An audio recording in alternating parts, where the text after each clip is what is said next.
Un cri me réveille, je me redresse d'un seul coup, c'est la voix de ma mère. À peine réveillée, je commence déjà à me sentir mal. Je sens mon cœur s'emballer et je m'accroche de toutes mes forces à ma couette.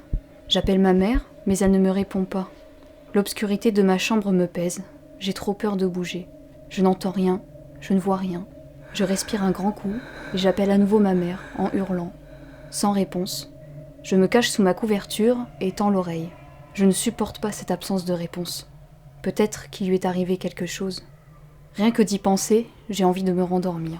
Ce serait tellement plus facile si j'y arrivais, mais ce silence de plomb me fait imaginer le pire. Alors je prends sur moi et je m'extirpe de mon lit. J'avance avec maladresse, cherchant la porte de mes mains. J'imagine tout ce qui pourrait apparaître autour de moi, tout ce qui peut-être est en train de m'observer. C'est un effort pour moi de continuer à avancer dans ces conditions. Mais je dois comprendre pourquoi elle a crié. Pourquoi ne me répond-elle pas ? Je finis par atteindre la porte, tentant au même moment d'activer l'interrupteur, mais sans succès, la lumière a disparu. Ma main reste fixée à la poignée, j'hésite un instant, puis la serrure se déclenche et je m'engouffre dans le couloir. Ce passage de la maison m'a toujours paru effrayant, avec le papier peint déchiré et la fenêtre au bout de la pièce. J'avance avec prudence. La chambre de ma mère se trouve juste en face de l'escalier qui mène au rez-de-chaussée. J'entre dans la pièce, un courant d'air glacial me parcourt. La lune projette sur les murs les mouvements légers des arbres. Le lit est défait et l'armoire entr'ouverte. Je m'approche avec lenteur quand j'entends des murmures derrière moi. Je fais volte-face vers l'escalier. Ils proviennent d'en bas. Je n'ai pas vraiment envie de descendre, mais je suis presque sûre que c'était ma mère. Je m'aventure au sein de l'escalier, marche après marche, sur la pointe des pieds. Je m'accroupis pour essayer de voir le plus tôt possible ce qu'il se passe dans le séjour. La tête au ras du plafond, je la vois enfin. Ma mère, en chemise de nuit, tourne autour du canapé et répète des mots incompréhensibles. Elle ne m'a pas remarqué. C'est la première fois que je la vois agir ainsi.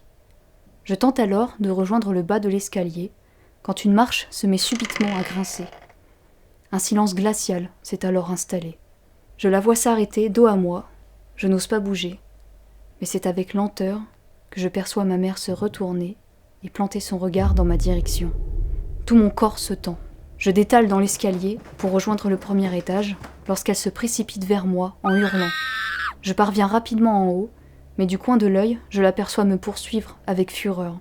Jamais elle n'a eu un comportement aussi terrifiant. Qu'est-ce qu'elle a derrière la tête ? J'essaye d'entrer dans sa chambre, mais la porte est fermée à clé. Comment c'est possible ? Je l'ai laissée ouverte pourtant. Je secoue la poignée de toutes mes forces, mais rien n'y fait. Ma mère crie derrière moi, tente de m'entourer de ses bras, mais je l'esquive en me jetant au sol. Une douleur atroce emporte mon genou qui vient s'écraser contre le sol. Malgré la souffrance de ma jambe, je cours de toutes mes forces vers ma chambre. Au même instant, elle s'écrase contre sa porte et hurle à plein poumon. Arrivée sur le pas de ma chambre, la porte se referme subitement, me projetant à la renverse sur le sol. Je tente de me relever, mais ma mère saisit ma cheville et la tire vers elle. Tout en traînant par terre, j'attrape le pied d'une commode. Alors, elle mord ma cheville avec une force brutale. Je me retourne et lui donne de violents coups de pied au visage. Ma mère enfonce ses dents dans ma peau, tout en me fixant de ses yeux noirs. Je hurle à la vue du sang sur mon mollet et la douleur fulgurante qui l'accompagne. Malgré tout, je continue de la frapper, jusqu'à réussir à l'arracher de ma jambe. Je m'agrippe à la commode pour me relever et secoue la poignée de porte. Je m'élance plusieurs fois dessus, mais ma mère en profite pour se relever aussi. Je me jette donc une dernière fois contre la porte, qui finit par céder, esquivant de justesse une nouvelle attaque. Ma cheville me fait affreusement mal. Il me manque un bout de chair. Tout en retenant la porte avec mon dos, je déchire un bout de mon pyjama, préparant un garrot pour ma plaie béante. Je n'ai plus d'autre choix à cet instant. La seule issue est en face de moi. Je me précipite à la fenêtre ouverte, en traînant la jambe. Ma mère finit par ouvrir la porte. Dans ma course, j'attrape la chaise du bureau et la lui lance de toutes mes forces. Elle se la prend de plein fouet. Je cours sans m'arrêter jusqu'à la fenêtre, puis je m'élance à travers celle-ci. Malheureusement, j'ai pris trop d'élan. Au lieu d'atterrir sur les buissons, ce sont les graviers sur lesquels je me retrouve. Mes jambes craquent au contact du sol, me retrouvant dans une incapacité totale de mouvement. La douleur m'emporte, je ne vois plus d'échappatoire.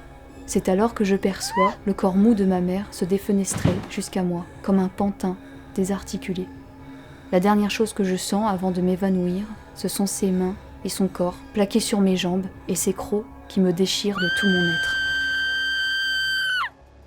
L'histoire est à présent terminée, j'espère qu'elle vous a plu. N'hésitez pas à me dire ce que vous en avez pensé dans les commentaires, je prends toujours plaisir à lire vos retours et vos remarques sur mes histoires.